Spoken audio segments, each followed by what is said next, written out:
My sister had a mental breakdown when she was 7, and it still haunts me. I, male 32, was 10 at the time, and my sister, female 29, was 7, and the bad child of the family because she'd get upset if a place was messy or something was out of place.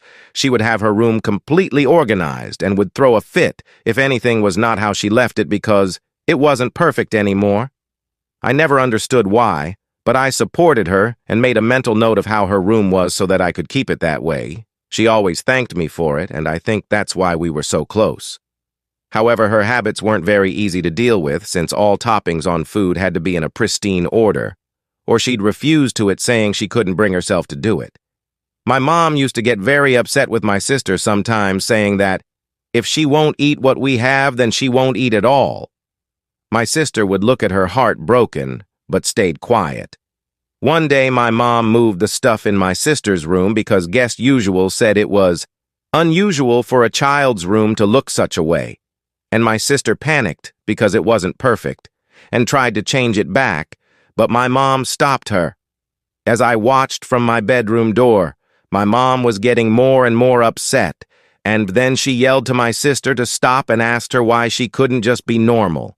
For once, my sister stared at her for a moment. She started crying and saying she didn't know and apologizing.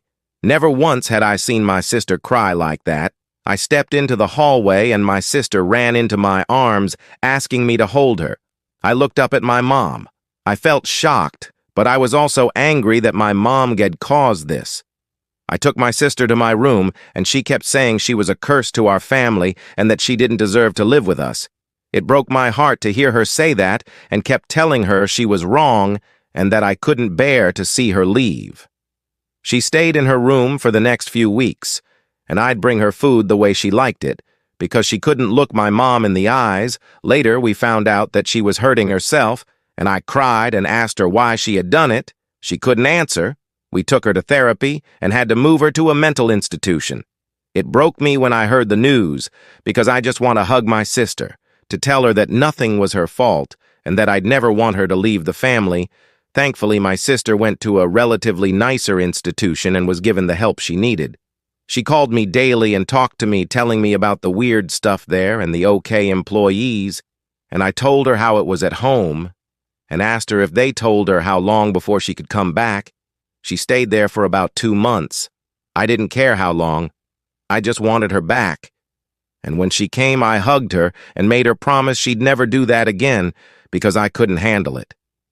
To this day, I fear she might relapse and that she'd have to leave, and I'd never see her again. Her mental health is much better now, and she's staying with me in my apartment while in college. I've never told my sister how much I fear for her and plan to keep it that way because she's gotten her life together, and I want her to focus on that, not on worries I have.